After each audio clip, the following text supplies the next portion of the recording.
ദൈവനാമത്തിന് മഹത്വം ഉണ്ടാകട്ടെ. ഇന്നത്തെ നമ്മുടെ ചിന്തയ്ക്കായി ലഭിച്ചിരിക്കുന്ന വേദഭാഗം സദൃശവാക്യങ്ങൾ 13-ാം അധ്യായം 14-ാം വാക്യം. ജ്ഞാനിയുടെ ഉപദേശം ജീവൻ്റെ ഉറവാകുന്നു, അതിനാൽ മരണത്തിൻ്റെ കണികളെ ഒഴിഞ്ഞുപോകും. ഒരു ഗ്രാമത്തിൽ ജ്ഞാനിയായ ഒരു ഗുരു ഉണ്ടായിരുന്നു. അദ്ദേഹം ലോകപ്രശസ്ത പണ്ഡിതനായിരുന്നു.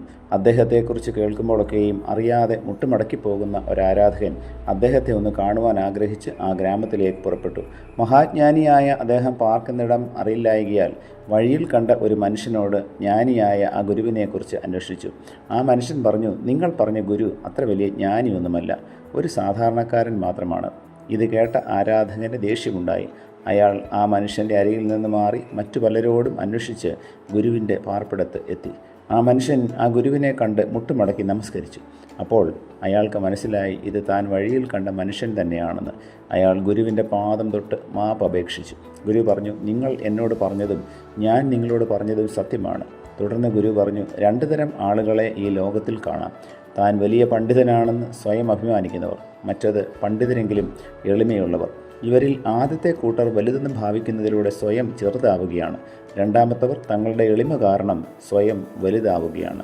എളിമയുള്ളവർ സ്വയം പുകഴ്ത്തുകയോ മറ്റുള്ളവർ തങ്ങളെ പുകഴ്ത്തുവാൻ അനുവദിക്കുകയോ ചെയ്യാറില്ല.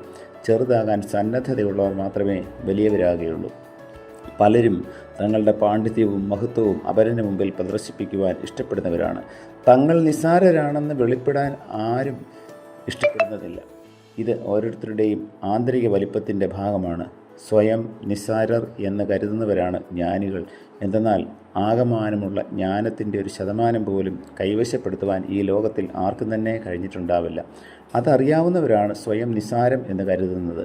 തങ്ങൾ ജ്ഞാനികളെന്ന് സ്വയം അഭിമാനിക്കുന്നവർക്ക് യഥാർത്ഥത്തിൽ എന്തറിയാം?